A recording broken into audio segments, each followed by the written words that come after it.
મારું નામ જયદેવ રોડકિયા છે.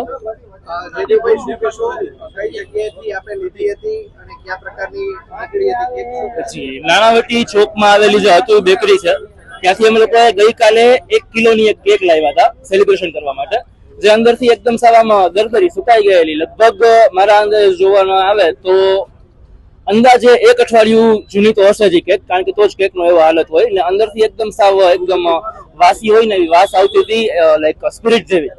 એટલે એ કેક અમે અહીંયા બદલાવા માટે આવ્યા હતા, એટલે એમને પૈસા રિફંડ નહીં કરી એવું કીધું હતું કે આના બદલે તમે બીજી વસ્તુઓ લઈ જાઓ. એટલે એના બદલામાં અમે લોકો ફ્રોઝન ડેઝર્ટ જે કપમાં જે આવે ફ્રોઝન ડેઝર્ટ લઈ ગયા હતા ને અમુક કેન્ડીઓ લઈ ગયા હતા. એમાંથી પણ અડધી આઈટમો એક્સપાયરી ડેટ વાળી હતી.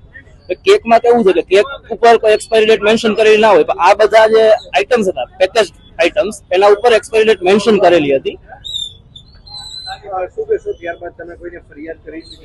આરોગ્ય વિભાગ વાળા અમે કબૂલ ઈ ભાઈ લઈને આવ્યો ને કેક, એટલે 5-6 કસ્ટમર હતા, બરોબર છે. એ કે વાસી છે, એટલે આપણે હું કસ્ટમર બીજા ન બગડે, ભાઈ તમે વાસી છે દઈ દો, એને પૈસા આપણે પાછા દઈ દીધા, બરોબર છે. લ્યો ના ના પૈસા આપ્યા જ, આપણે ગમે ને કયો ન આપ્યા તો ભાઈ ને લેવો. ના ભાઈ ના પૈસા આપ્યા જ. ચોકો પોપ માં પાછળ અમે આમાં હું અમારે એક્સપાયરી લાવો તો એક્સપાયરી બધું પાછું જાતું જ હોય.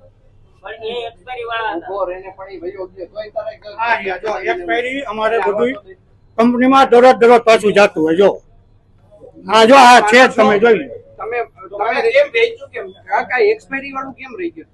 મારી વાત સાંભળો, એમાં હું અમારે એક્સપાયરી હોય જે વસ્તુ હોય ને પાછળ રાખતા હોય આ લોકો કંપની, બરાબર છે. એટલે એમાં એ ભાઈએ થોડું હલાહલી કરી કે જલ્દી આપો, એટલે એ પાછળ દેવાની વસ્તુ એમને 2-3 હારે ફટાફટ દેવાઈ ગઈ, બીજું કઈ નથી.